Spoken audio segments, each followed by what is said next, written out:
And going on. Okay. Welcome to this week's episode of the Manic Expression Digression Session, where we have our very first live podcast. And I am Patricia, and I am here with some members from Manic Expression. We have Other Dude 92. How the hell did I get here? You had nothing better to do.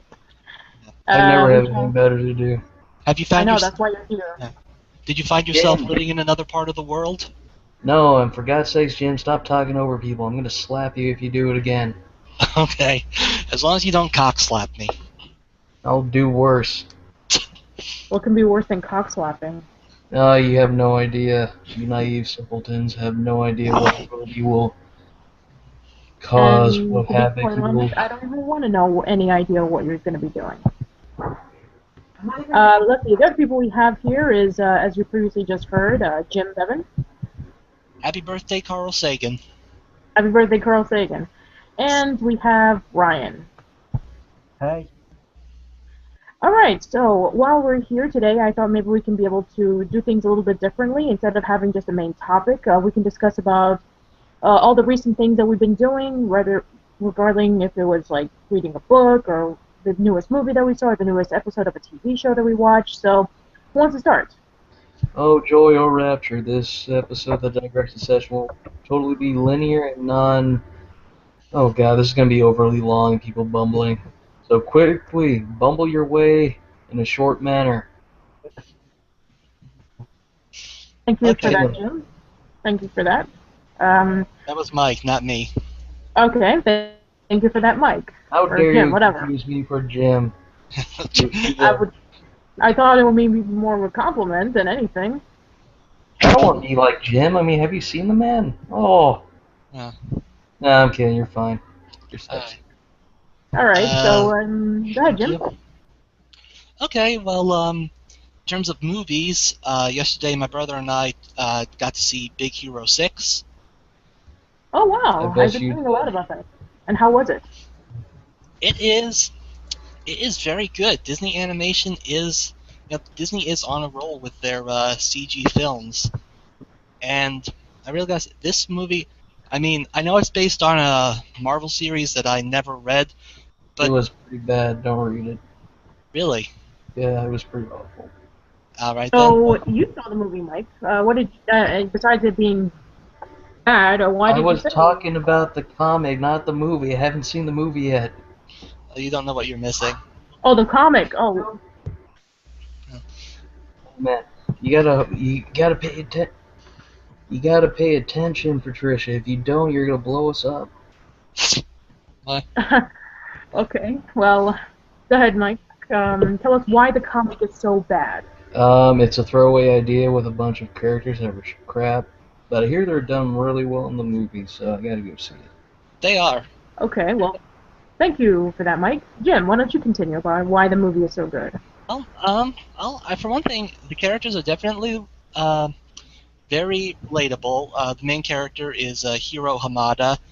He's standard child prodigy who's unsure what to do with his life until his brother Tadashi shows him all the impressive stuff that he and his friends are doing at a technical institute. So Hiro wants to join. To get in, he develops these impressive microbots that he can telepathically control to do anything of construction, transportation.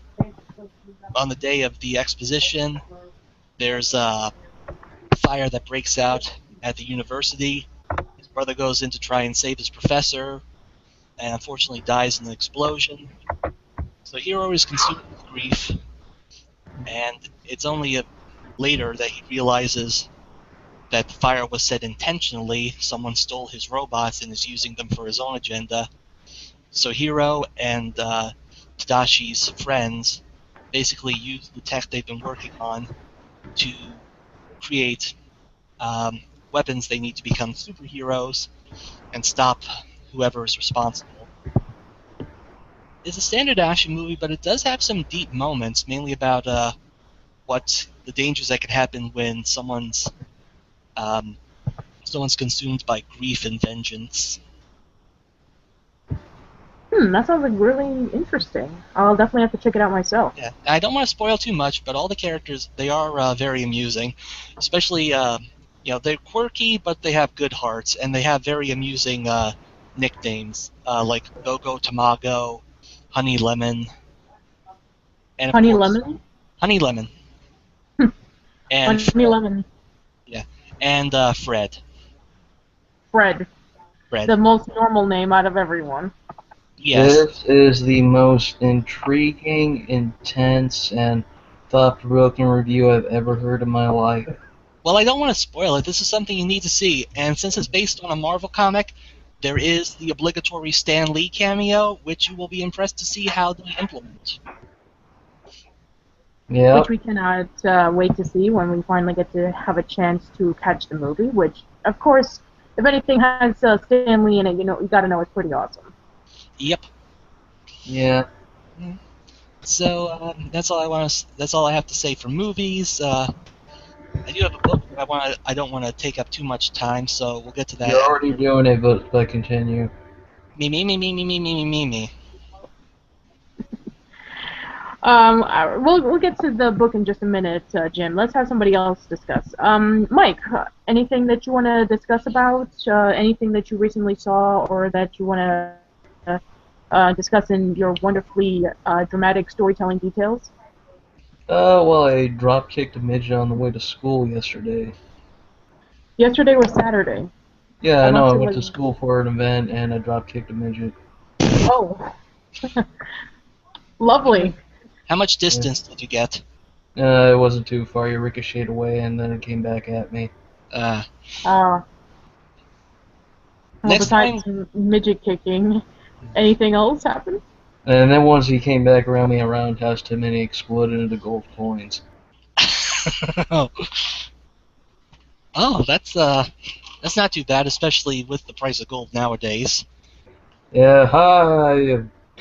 Anyway, Uh, but for realsies, for Halloween, I played Call of Cthulhu, and we all live somehow. And none of you probably know what Call of Cthulhu is because none of you are cool like me. Is it an indie PC game? No, y'all look at it. Look at all you squares. Think it's a PC game. No, god damn it. It's a freaking role-playing game with a few PC spin-offs, god damn it. But anyway. Well, I'm not a PC player, and I don't really know too much about the role-playing genre, so how would I know about it? I'm talking about, no, not like freaking Dungeons and Dragons type role-playing. Not freaking Tabletop. online. Tabletop, there. Jim knows he ain't a square like you. But, yeah, it was a fun game. What happened was we were trapped in the Underwater Sea Lab 2021, where I was a doctor, and I was the comic relief, so when people died horrible, painful deaths, like I think this one guy got impaled by like a crustacean monster, it's all like, well, it puts a damper on my weekend. Waggity, waggity. You didn't say he had a bad case of the crabs. No, because I'm not retarded. That's debatable. Oh, bitch, no, you do not test me. Do not test me, damn it. Anyway, well, to get on to the main subject, Ryan, tell us anything that happened to you recently. Any movies, TV shows, books that you read? Dead silence. Okay, can you like secretly say that silence? Jesus. Oh man, say something. Okay, all right. Answer me this question. Why did you not do what I told you and review a game? I told you to review a game every day of the summer and you didn't do it. You did not tell me to review a game. Yes, I did. In the Digression Session I hosted at the Coen Brothers, I told you to review a game every day of the summer. And you didn't do it. Explain yourself. Well, I can't be expected to review a game a day. Well, review is at least something, man. You've been... You got stuff to do, man, or at least fake stuff to do. I'll try to get something done by the end of by sometime this year. Okay. Um, and we're not trying to pressure you, but like, have you been playing any games that you have strong impressions on? Okay. Actually, yeah, quite a few actually. Well, one is I've been playing Bayonetta 2. Ooh, I just picked that up. How is it? It's actually pretty great. And what else did you play, Ryan? I'm playing that Xbox One game, Sunset Overdrive. Oh yeah, I heard about that. Yeah, Insomniac is worked on that game, right? Yeah. Yeah, I heard from Jim yesterday that the controls were very floaty. Yeah, they are really floaty. What does Jim know? Well, he is our video game expert guy, so Okay. If he's such an I wouldn't call expert- myself an expert. I just call If myself. he's an expert. Patricia said you're an expert, so you're an expert now. Okay, so answer me this: who is Link's brother-in-law? Link's brother-in-law. Yeah, I didn't know Link was married. he secretly is. No one knows that except for me. Bruce. You are a fool and a kook. No, Bruce is Link's brother-in-law. You have to. It's canonical in some Skyward Sword fan fiction. Oh my god, you actually read that stuff? That's disgusting. Get out of here. Yeah. Hey, Skyward Sword is not that bad. I'm talking about the fanfiction crap, dude. Stop reading that stuff. It's gonna give you a migraine. Hey, look who's talking. You're the one who gave us that Justice League fanfic that we read like a few months ago that had the terrible writing and the amateurish third grade vocabulary. Don't blame me. I never wrote it. How dare you? Okay, how dare you? How dare you make fun of someone with dyslexia? The guy that gave me that script has severe dyslexia. Well, I didn't know about it. Yes, you did. I told everyone before that reading. You never told me that. True story. I told everyone before the reading. It's like, okay, this guy that gave me the script, he is dyslexic really badly. He would like it if you didn't make fun of him. So at the entire thing, all 5 members, including Decker, Shadow, Brad Club, and blah blah blah, they were laughing their ass off and calling him a moron, dingus. I'm just like, God, people, stop being so mean to him. I didn't call him a moron.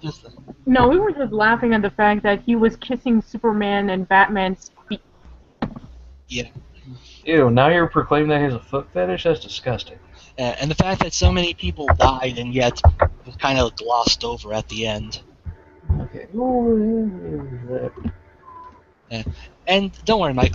Aside from the occasional weird fanfic, I try to look just for the quality ones. Mainly Sly Cooper Darkwing Duck crossovers. Okay. That's actually pretty interesting. I never would have considered putting those two together. Yeah, it's rather amusing to read about Sly Cooper taking down the Beagle Boys. That's pretty cool. Yeah. Yep. Anyway, I guess our next next thing we can discuss about is You didn't go. Okay, let's see. I haven't seen any new movies recently. I have been, however, catching up on TMNT and Legend of Korra, so I can work on Turtle Talk and finish off Legend of Korra since it is the final season. And it's kind of interesting about how Legend of Korra started off really confused and weak in the first 2 seasons, and then TMNT started off really strong. In this case, with the new seasons, it's sort of been on the reverse side, in which Legend of Korra, when it started with Season 3, it started getting really interesting, and then when TMNT Season 3 started, it became a little bit confused. Like, I get where the direction is, in which when the turtles lost to the Shredder and now they're at the farmhouse, I just feel like they're focusing too much on that and a lot of horror aspects, and less on the homages to the comic books and then the entire franchise. And then the recent one that they just had, it guest starred John Heater, and, well, John Heater, yeah. There was a lot of Napoleon Dynamite references, which just felt so out of place. When I think of TMNT, I don't think of Napoleon Dynamite.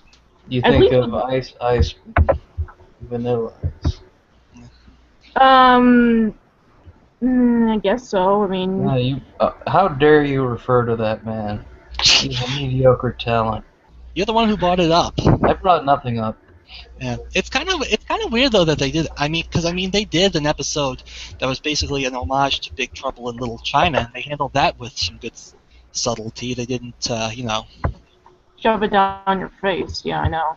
Yeah. I mean, even Legend of Korra did it better because John Heder was a guest star in the first episode of season 3, and he was only there for like a few minutes. But no, John Heder was like the main prominent guy in that episode, and it just came across as very awkward. And I didn't really get it. I mean, what does it have to do with TMNT? And then, the whole Bigfoot thing, that just left me confused. Oh, man.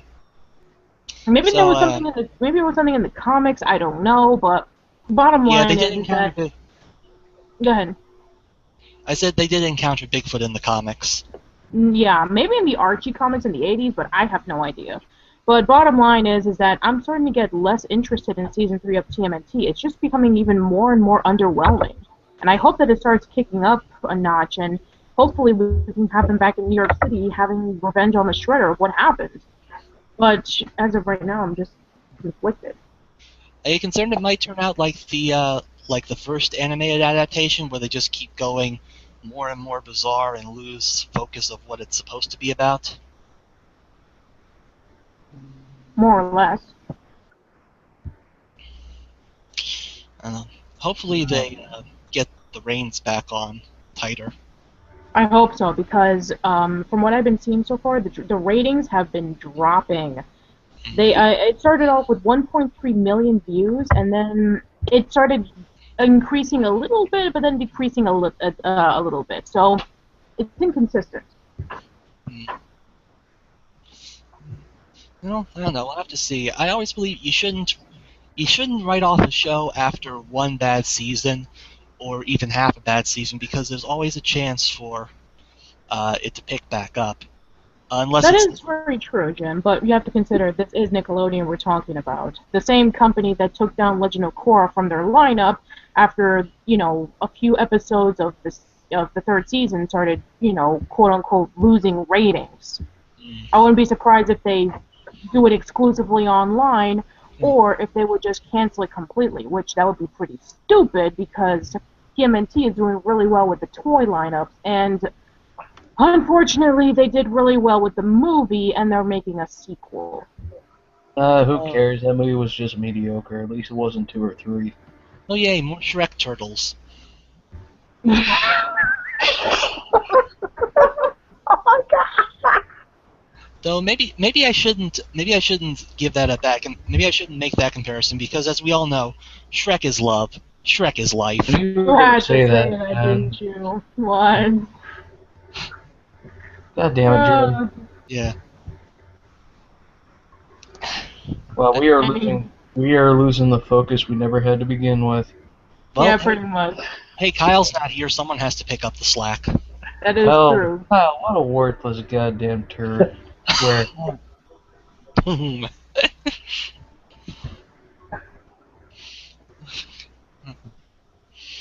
Okay. Anything else you want to say about the turtles and their descent, or?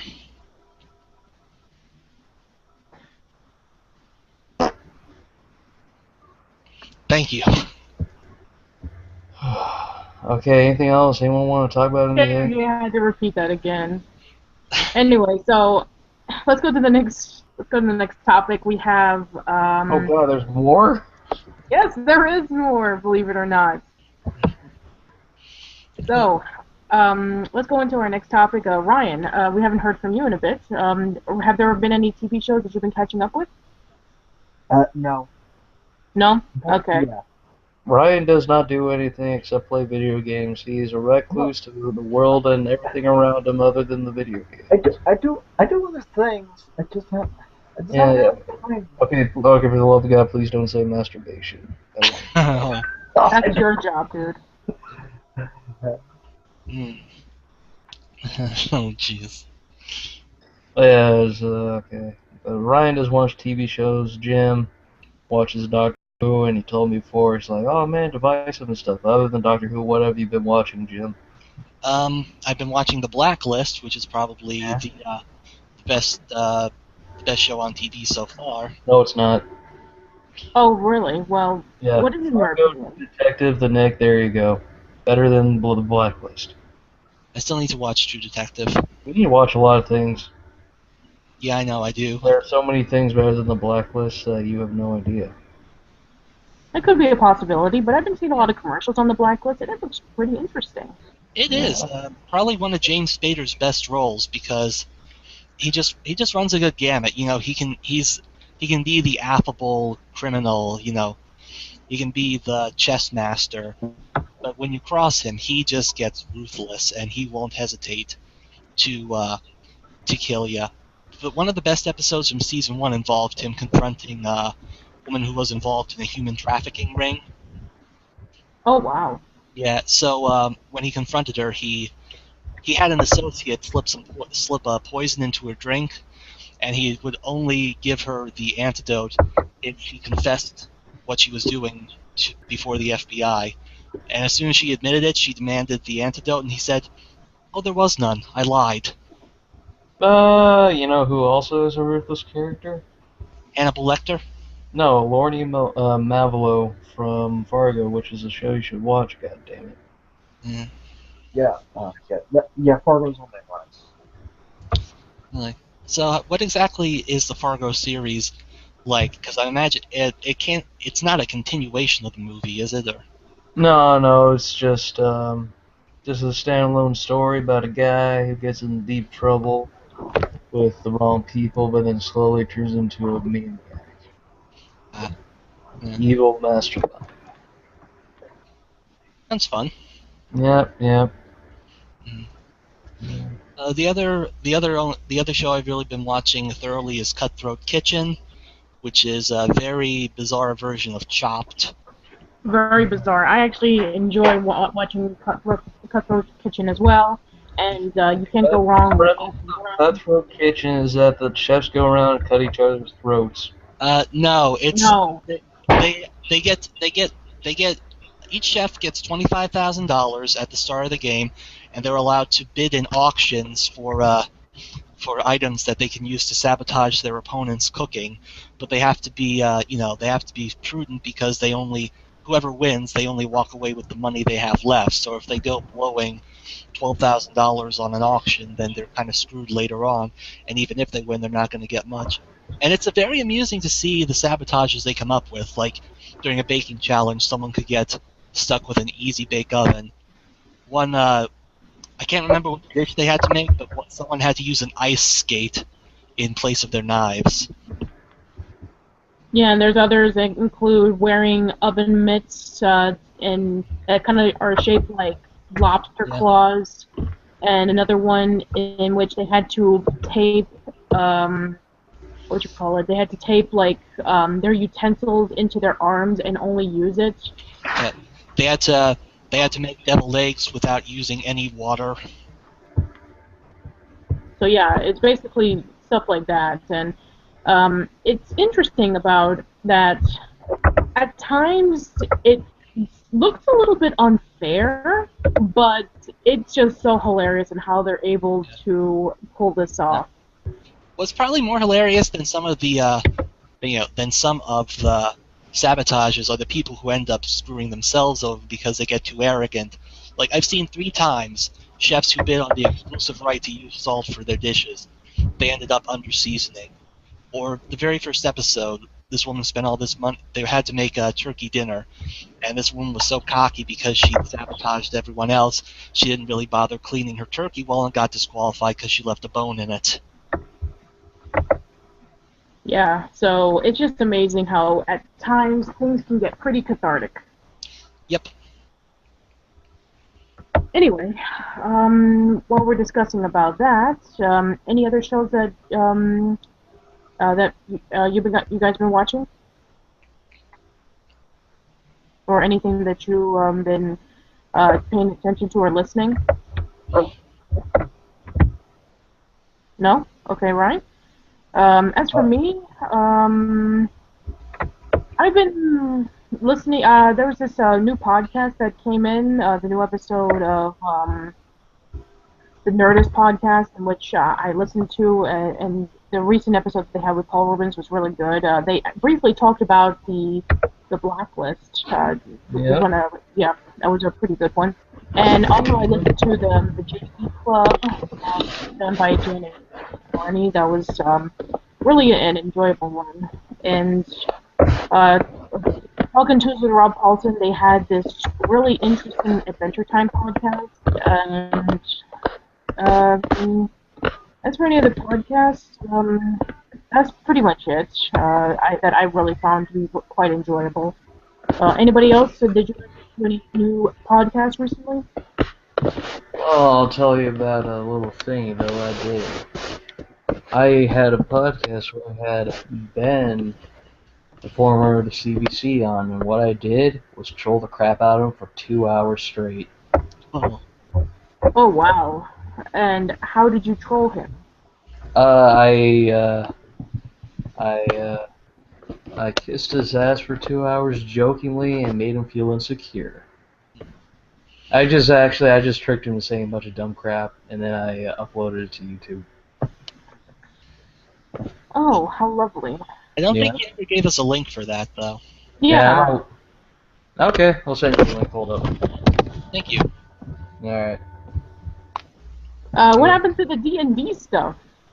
The D&D stuff, my computer crashed and the files got lost. There you go. Oh.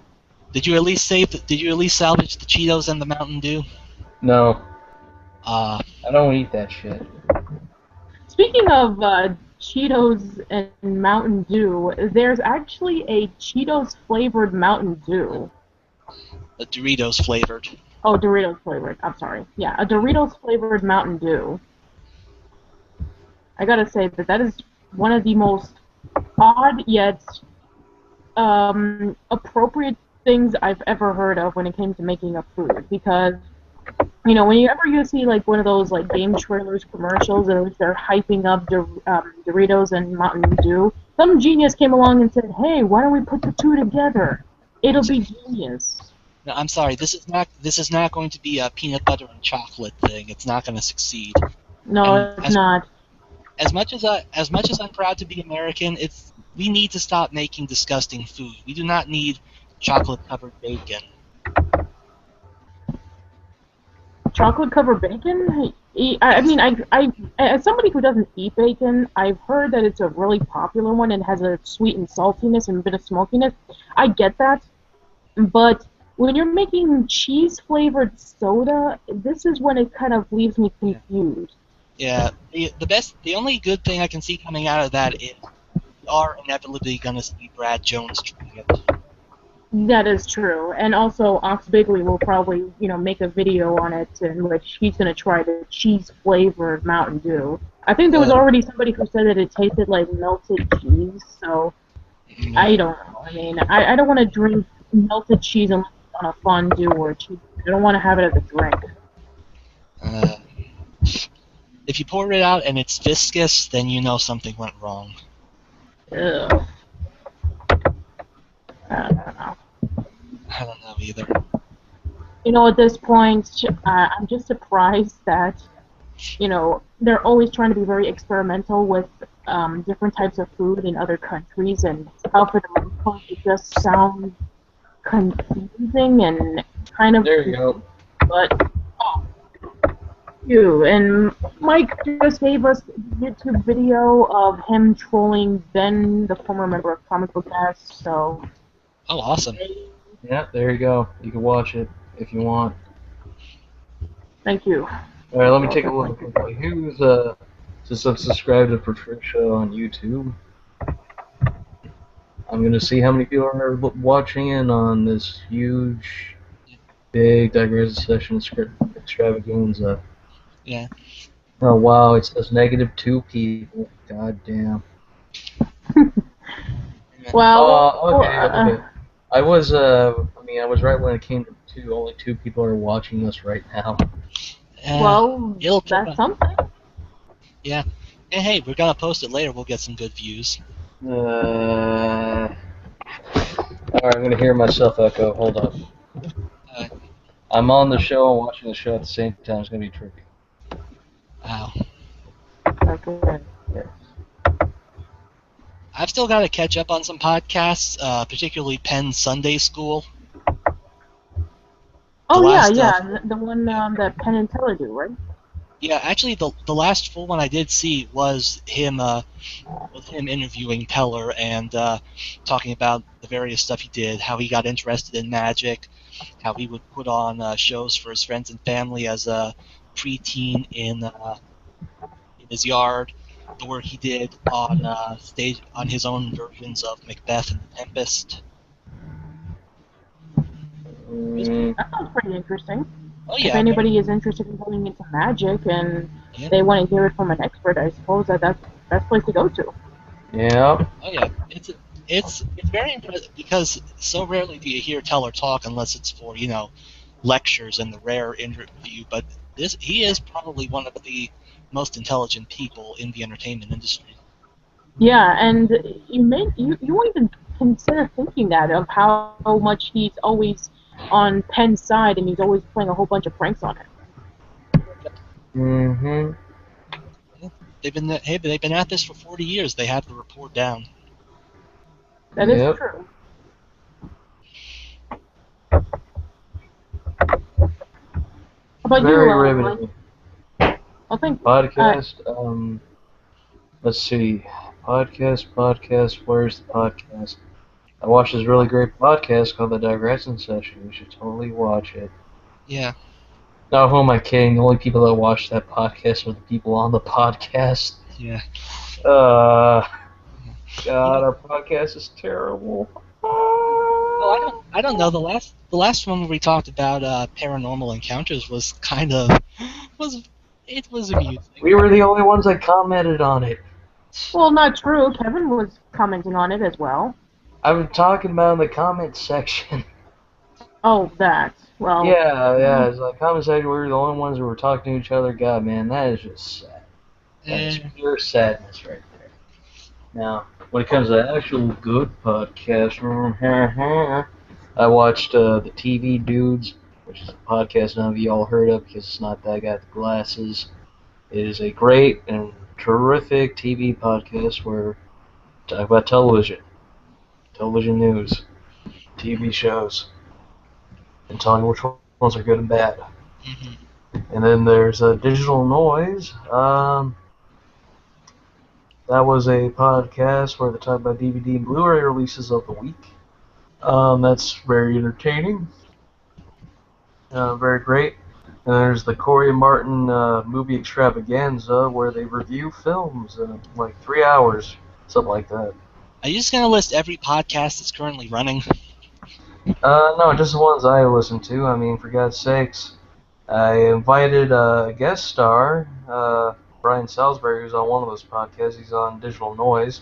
And no one knew who he freaking was other than me, a movie fan. So I'm just like, you freaking jugheads. Embarrassing me in front of a guy who was really nice. Jugheads? Yeah, they're all a bunch of jugheads. I was thinking about inviting Chris from that podcast to join our Marvel discussion digression session, which will happen, I think, someday. But no, I'm just going to be like, all you are just going to be like, man, I don't know who this guy is because he ain't Doug Walker. Man. I want to be on the Marvel podcast, if only so I can gush about Big Hero 6 some more. We're going to be talking about their cinematic universe, not Big Hero 6, goddammit. It was in the cinema, so it counts. It's not a part of the continuity. Stan Lee was in it. He was also in the Fantastic Four movies, and those have nothing to do with the goddamn Marvel Cinematic Universe. Okay, I see your point. He was in the Princess Diaries also, so... Anyway. I'm sorry for bringing up the Princess Diaries.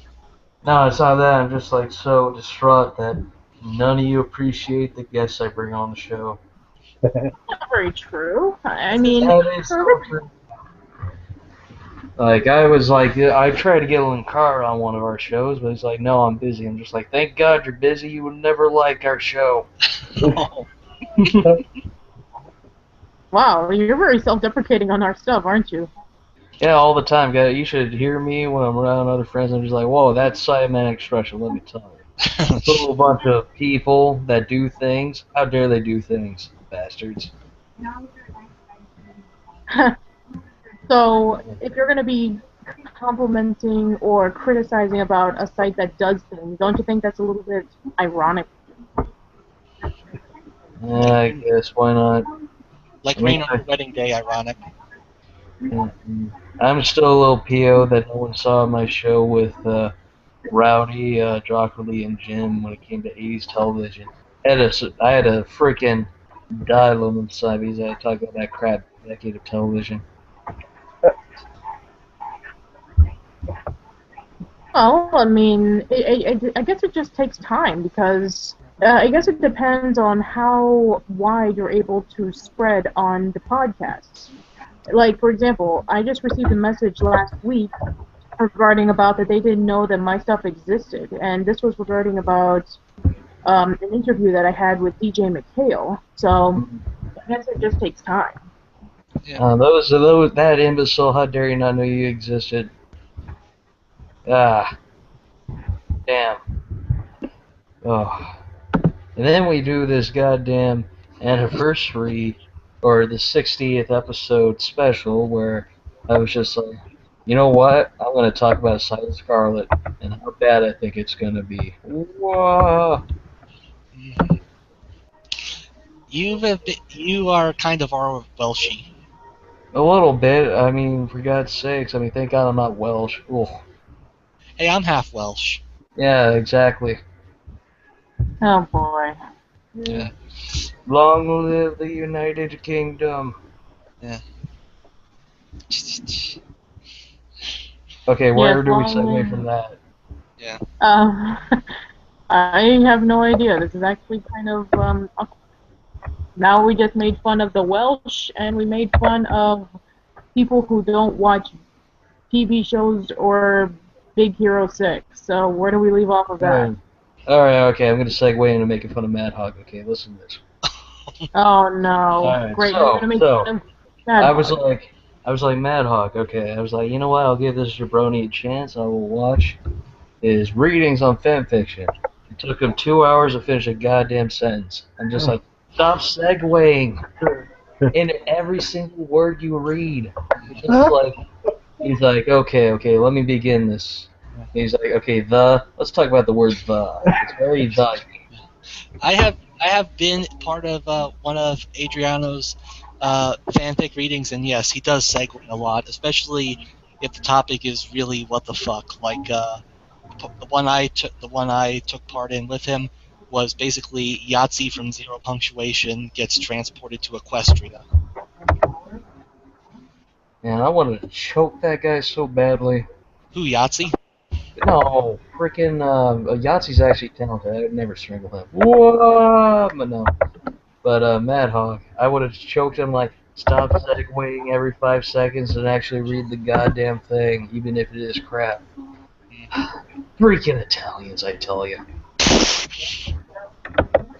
Great, we're making fun of the Italians, we're making fun of the Welsh, we're making fun of people who haven't watched Big Hero 6, or people that don't know the people that other dude knows of. Who else can we insult? How about the Jews? We haven't said anything about the Jews yet. Because I'm not an anti-Semite. If that were to be the case, we'll be kicked out of the internet with torches and pitchforks. Yeah. Okay. Let's move on to this will lead to a different bit of controversy. The book I was talking about earlier, a Confederacy of Dunces. It's by an author few people know named John Kennedy Toole, and it's long been regarded as one of the most humorous, if not the most humorous, books ever published. So I figured I'd check it out, see what the hype is about. And I gotta say, to start off, it is very interesting. Nice bit of absurdist humor set in 60s Louisiana.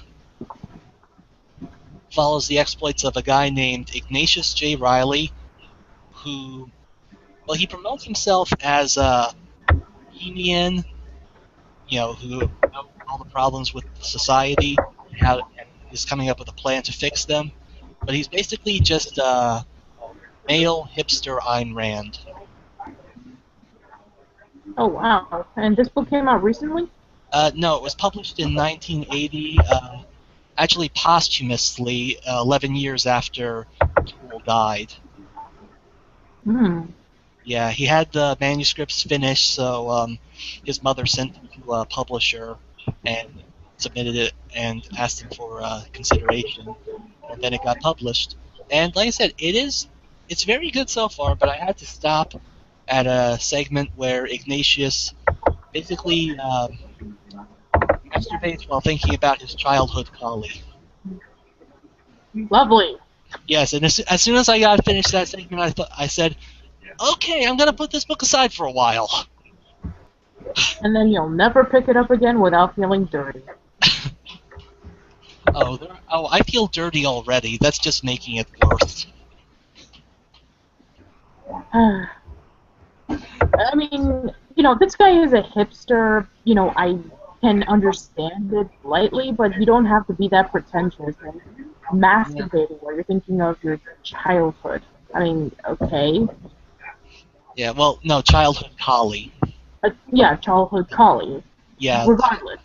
I don't know. I think it's supposed to basically I guess it's supposed to take a look, provide insight into his psyche about how vastly disconnected he is from normal society. But that's one of those shocker moments you don't expect to ever see those words in print in that order. Exactly. I mean, that's like the equivalent of saying, I'm going to a pet shop, and instead of adopting a puppy, I'm going to kick it. Yeah. Ha. Yeah. So, yeah, I will get back to it, because like I said, aside from that part where you need the brain bleach, it really is very humorous. I found there's a fine line between absurdity and nonsense, and I'd say it manages to stay firmly in the realm of absurdity. Yeah. Okay, just a heads up, guys. I probably have to go right now. I ran out of hateful things to say to people, so I'm out of material. So I might be back, I might not. So see you later. Okay, we'll catch you later. And then there were 3. Yep, and then there were 3. So, Jin, were you able to catch up with Legend of Korra yet? Still have to. I've spent a lot of my time writing what will probably be my most controversial game review this year, Shadow of Mordor. Oh boy. Yeah, I've been hearing a lot about that. Yeah, it's getting so much praise, but I absolutely hated it. And Ryan, I can take it. I'm guessing you did too. I wouldn't go as far as say I hated it. I wouldn't say I hate it, but it's certainly not a. Well, I certainly wouldn't give it Game of the Year or anything, but whatever. No, definitely not. But yeah, just a quick summary of what it is. It's a story that does nothing to expand on the lore of Middle Earth. It's got tedious plot, wooden characters, repetitive missions that are all basically go here and kill something. Completely empty, open world. And, this is a spoiler, but I don't care about it anyway. The final battle against Sauron, the Dark Lord of Middle Earth, is a series of quick time events.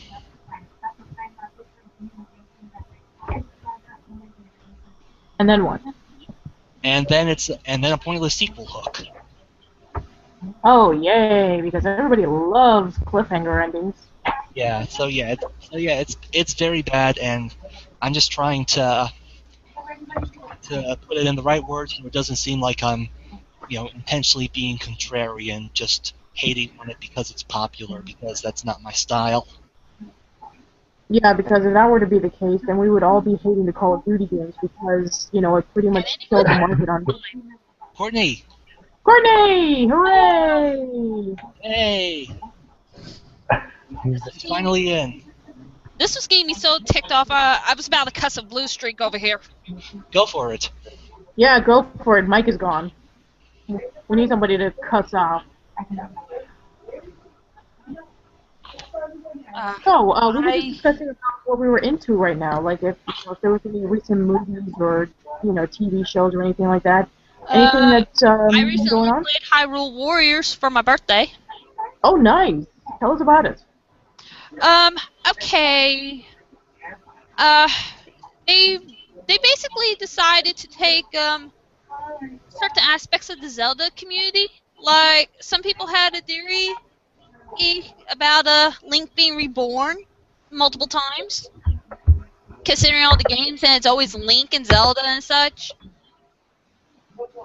And they decided to use that for, or making a bit of a crossover between some of the other series with some type of gates and such opening up.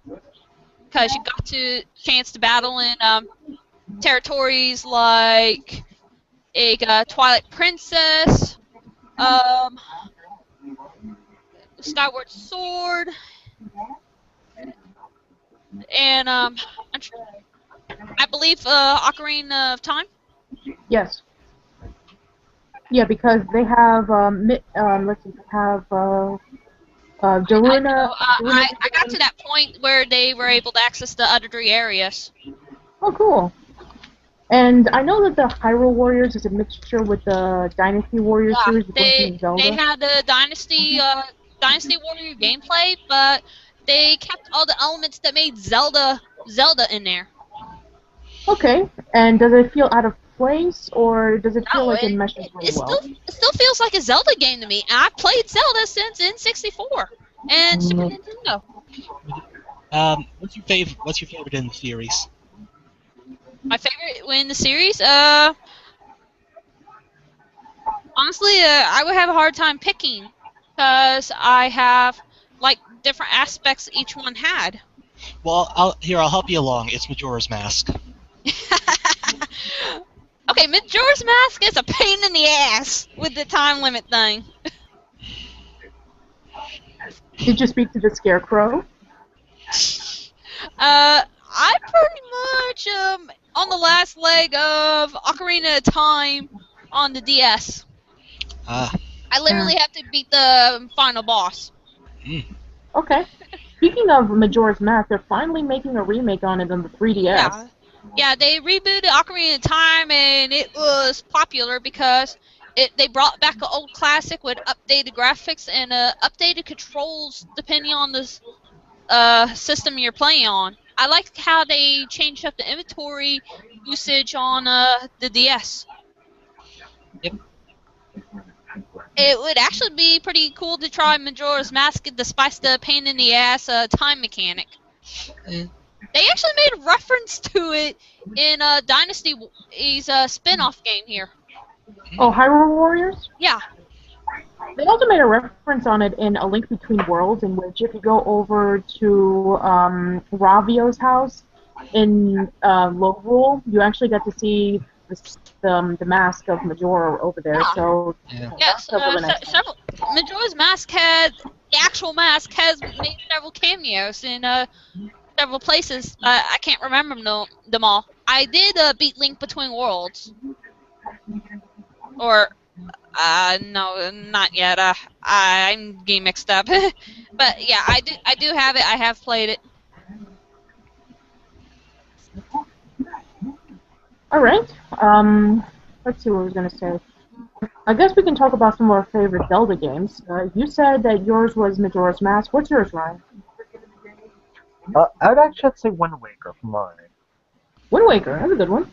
Yeah, I played Wind Waker. That was definitely a very interesting. Yeah, it's very impressive. It's it's another one of those games that does break the conventional mold, and those are honestly some of my favorite games in the series. I already mentioned Majora. I'd also give a shout out to Link's Awakening, but I just love the idea, just this new world that you're in. You have to. Basically, they took with Wind Waker. They basically went to a whole nother part of the timeline or something. Yeah. But it was definitely very interesting to see. Yeah. I will admit, though, it did get a little slow-paced. The hunt for the Triforce, where you had to keep paying Tingle to translate those maps and then just dig them out, that was kind of annoying. I mean, why not? They could have had some cool underwater dungeons. Yeah, that would have been really cool. Which is why that when I get asked about, why I prefer Super Metroid over Metroid Prime, it's pretty much the same reason why, a lot of people they can't really get into Wind Waker is that, I mean, when you get to, like, the midway point in which you have to collect the pieces so you can be able to unlock the temple so you can fight Metroid Prime, it takes way too long. It's so unnecessary with the backtracking. It's so annoying. I had actually figured out a few places where the pieces were supposed to be before I got to that part of the quest, so all I had to do was figure out how to reach them. Yeah, I know, but still, there's just so much I already kind of knew where backtracking. some of them were without the maps. Yeah, that's true.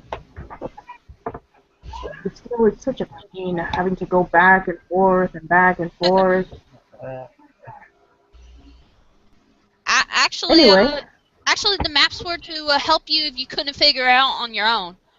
If you found them on your own, big congrats. All you had to do is just take the map to Tingle, translate it, and be done with it.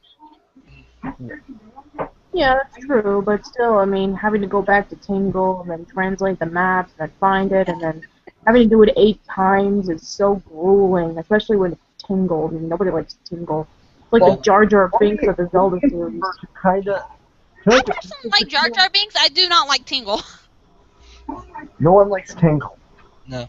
So, what were you going to say, Ryan? I was saying the HD collection kind of slightly decreases the tedium, somewhat. Of the Triforce charts.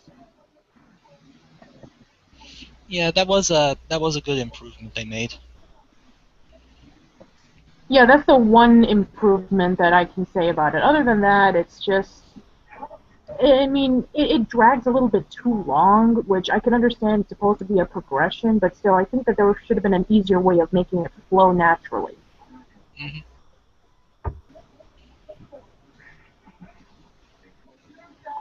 Anyway, so Courtney, anything else you want to discuss in detail about? We were talking about the books that we were reading, the podcast we were listening to recently, the movies that we saw. Anything?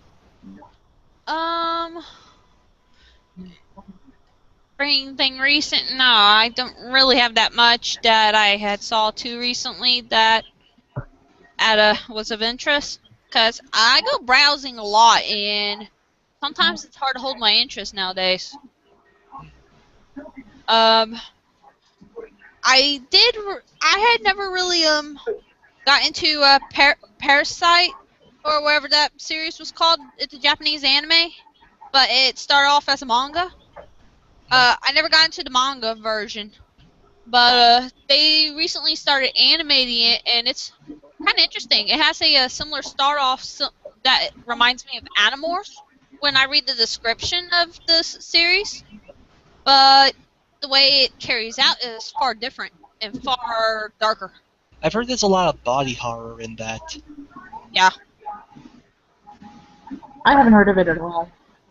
The only thing I've been listening to in the manga world is that the final chapter of Naruto was released last week. Oh, Everybody's been making such a big deal about it.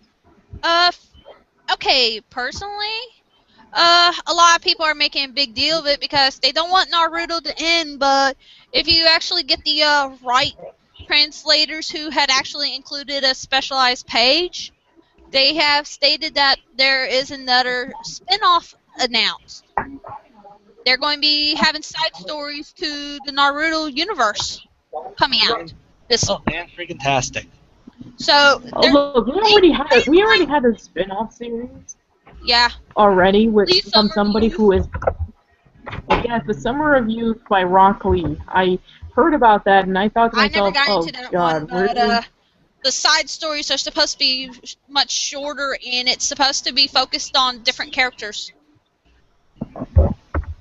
Well, at least as long as it's shorter, then you know what? I don't really care. I started getting into the franchise a long time ago. Okay, this spin-off is not going to be a whole little series based on one person's view. It's going to be multiple short stories from what I'm picking up. I could be wrong, but from what I understand so far, it's going to be a bunch of short stories focusing on different characters and certain loose ends, I guess. That ought to be interesting. Yeah. There's rumors that the first one's going to be focused on the sensei of Team 7, Kakashi. Kakashi, yes. Kakashi, yes. As in, like, the coolest character ever. The copycat ninja. Yep. Personally, I thought the kids were kind of cute when I saw the final chapter. The names were kind of dumb from what I saw. I mean... Okay, hold on. The Japanese pronunciation of Bolt is... Yes, Boruto. Yeah. It's seriously just one character change in the kanji from Naruto. Yes. Yes, But and it's also a reference to Ninja. Boruto's uncle. That is true. It also is a mixture of Neji and Neji. Bolt. Neji because that is true, and he has a bolt as a charm on his necklace. Yes, because the pun was fully intended. The pun was fully intended on Boruto being a single character change from but Naruto. The worst name, in my opinion, was Sarada, because that is Sasuke's and Sakura's daughter. Mm-hmm. And if you translate it into English, her name is Salad. Oh God. That's like something you get from Dragon Ball. I know, but I'm sorry. Okay, that is really bad. At least she never dated a guy named Caesar. Personally, the people scandalizing the translations and such for the Naruto final, I think they should just put the actual Japanese pronunciations of these names so it wouldn't sound as stupid as seeing Salad or confusing people when they see Bolt. Yeah. That is true. I mean, Bolt I kind of understand because, he has a bolt around his neck. Yeah, and the proper English variation of the word is English for Bolt.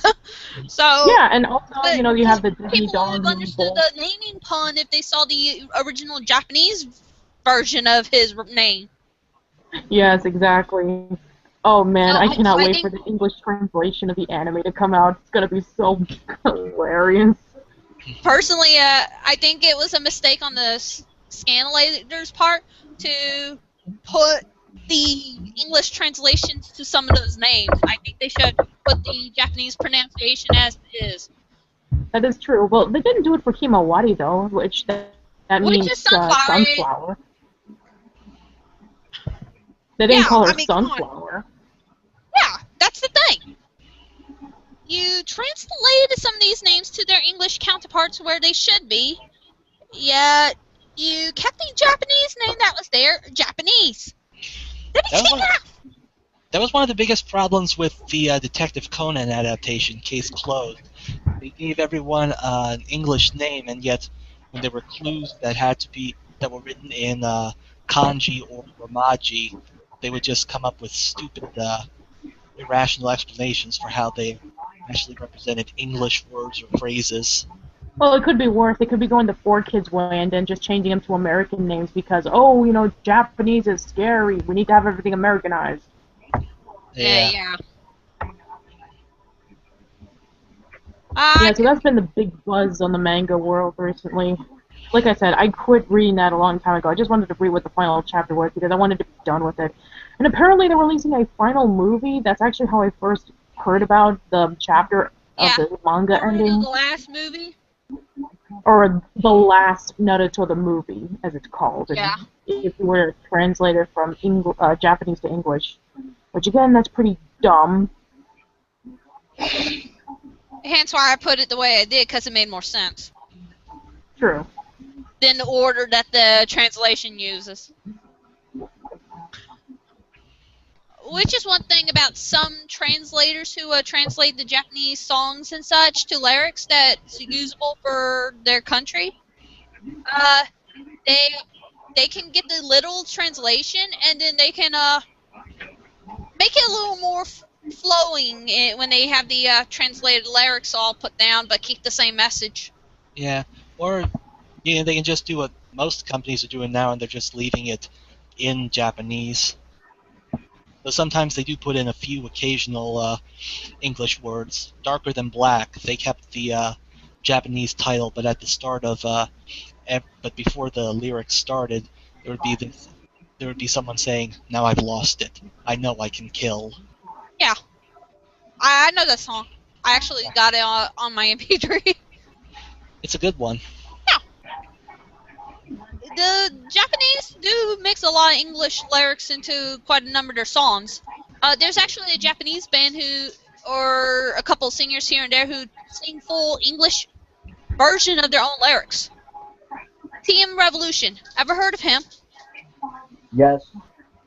He did a Spider-Man song called Web of Night, English and Japanese versions. Cool. I have to check that out.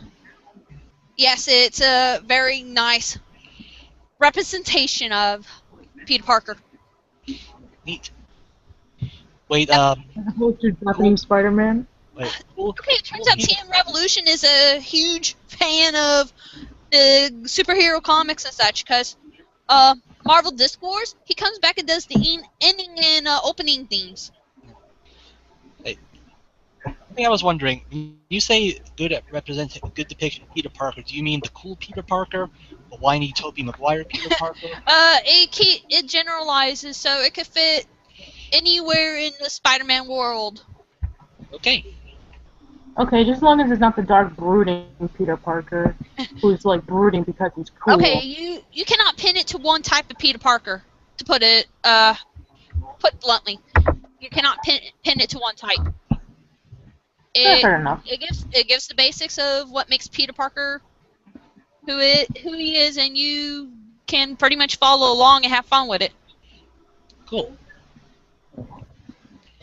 It's very good for Spider-Man overall. I actually had it on my music player when I went to go see one of the more recent Spider-Man movies. Is before I moved over here to my new home. When I was back in Houston, I took my music player with that song in it and was listening to it before the movie. Hey, better than Turn Off the Dark. Spider-Man? Okay, yeah, Brackett is also a fan of Kamen Rider, and he had fun going in and playing one of the characters as much as making a theme or two for them. Mm. So, yeah, some of these song artists over there love series enough to come in and represent them in their own ways. Well, that sounds fair enough. Yeah, one of my most favorite Japanese singers, I do not know if he recovered or not, but he got throat cancer, and he has done so many songs for Digimon. Mm. He has a very unique voice, and it's always fun to listen to for me. That's impressive. Hopefully he did make a strong recovery. Me too. What's that guy's name anyway? Koji Wada, I believe. I've never heard of him. He's pretty much a bit of a cult hit to some people. You really have to know Digimon on Japanese version to really know who he is, from what I picked up. He did one of the openings for Transformers. Oh, cool. Yeah. Well, speaking of Digimon, I heard that it was going to be coming back with a new series. How do you feel about that? Oh? Let me see if I could look that up real quick. Yeah, because which one? Digimon... Which one? I'm sorry? Cross Wars? I.e. I think so. I think it's not Fusion, I know that. Fusion is the English version of Cross Wars, so... Right. I know they've been having a new game coming, but I didn't realize there may be a new anime coming. Well, I But heard if, rumors about it. I don't know if that's 100% for certain. well, if the rumor was true, one of the places I know that keeps up with the stuff would probably be mentioning it. Hmm. I'm actually checking them right now.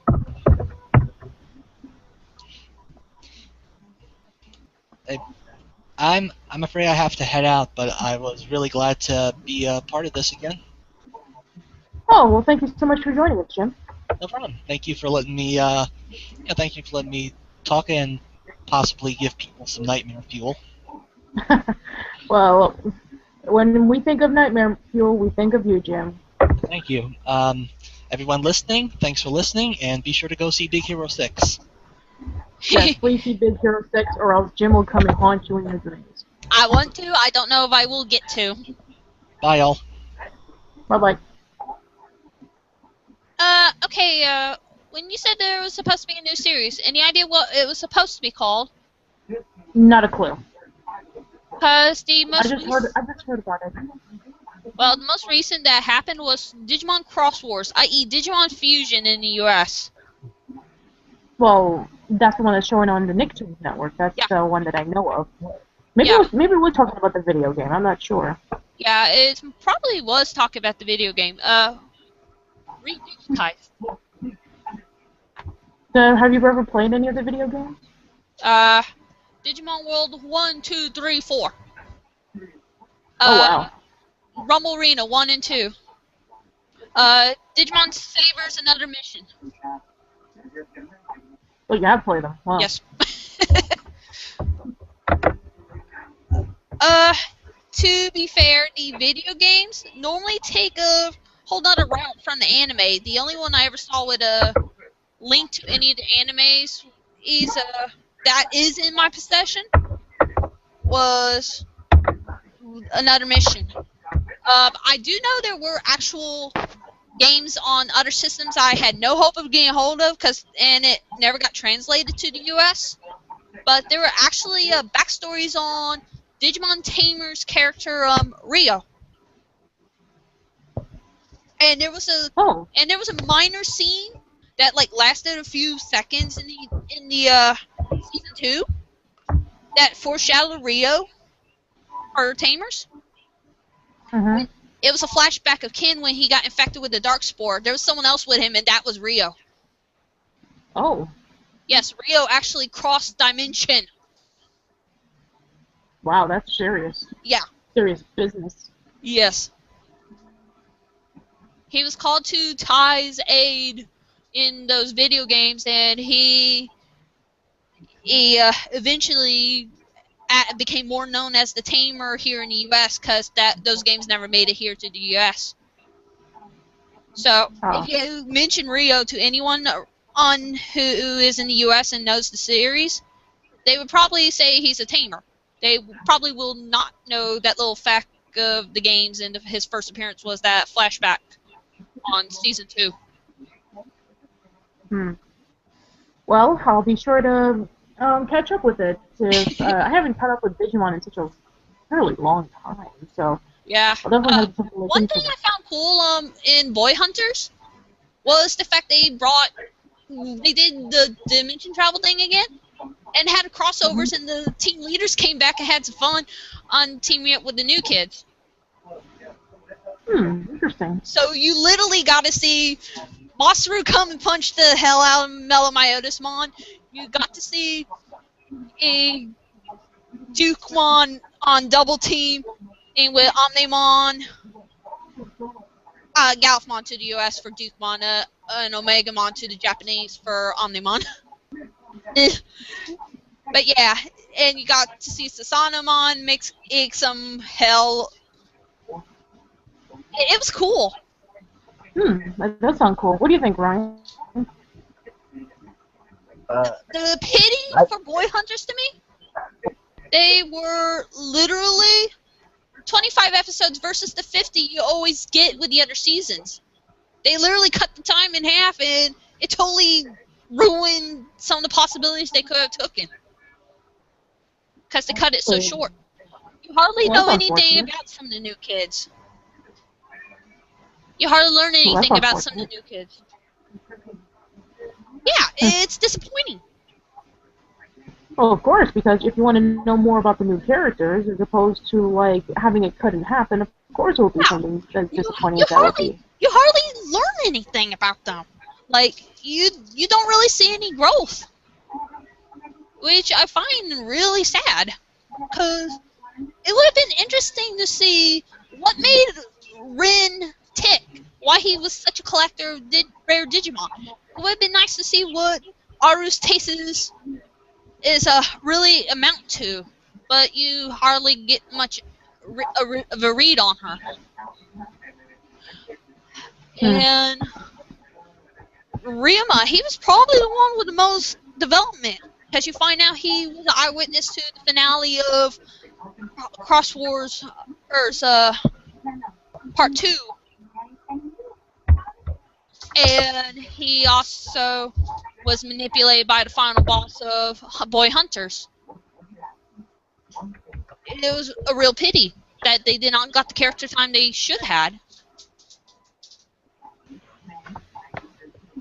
Oh, sorry about that. That was my phone. And, you know, I just don't understand why some people have to feel like they have to cut things off just so they can keep the status quo and about, because it misses a lot of big crucial things that Yeah, people are wondering about. And this is why people, whenever they watch anime, they go and prefer the Japanese, because the American is always butchered. Of yeah. course, there's some exceptions, but for the most Okay, part, it's pretty butchered. okay. To put it bluntly, some of the U.S. names I had learned for that was coming up for Cross Wars, I wanted a facepalm.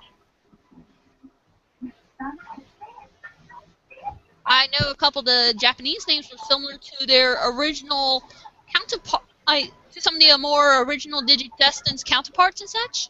Like Taiki. It starts off like Tai Chi, i.e. Tai. Akari sounds too much like Hikari. I can understand why they would change up the names a little to accommodate to the differences of these characters' names, because the differences in the Japanese variation is pretty small. That doesn't sound really too much of a big difference. Yeah, it's seriously kind of like Boruto versus Naruto kind of thing, if you ask me. But Yeah, yeah, I mean, like I said, I mean, I get the difference between Boruto and Bolt. I get that part. I do not get the part about Sarada and salad. I mean, yeah, come on, you need the Japanese. yeah, entirely. Yeah. But yeah, Anyway, anything else you want to discuss about, or do you think we should wrap things up? we should probably wrap things up. All right then. Unless So, Ryan has right anything. before, yeah, that's a good idea. Ryan, do you have anything to add right before we conclude it? No. No? All right. All right, so right before we conclude this podcast, do you guys have anything to plug or promote right before we go? Ryan? No. No. Okay. Okay, Courtney, how about you? for me, I did start a fan fiction informative about a month ago. I am currently working on Ep 2. And Ep 2 is going to be part of a two-parter, so I'm like really working hard on trying to make sure it's not going to mislead anyone. Okay, that sounds good. And as for me, I recently posted my episode of Casual Chaz discussing with Paul Germain and Joe and Celibate here. If you guys are huge fans of Rugrats, Hey Arnold, Recess, Lloyd in Space, they're Recess! people who are Yay! heavily involved. Yeah, they were the co-creators of Recess, so if you're interested in those shows, please check out the podcast. It's really informative. It gives you behind-the-scenes discussions on those programs, so check it out. I will be having my review of Hotel for Dogs up really soon. I'm sorry it's taking this long, but I do give an explanation on why it's been taking this long in the review. So as for anything else, that should be it. So thank you so much for joining us on this live digression session. Hopefully we'll be able to do more of these to spice things up a bit. So we will hopefully catch you in the next one. So take care.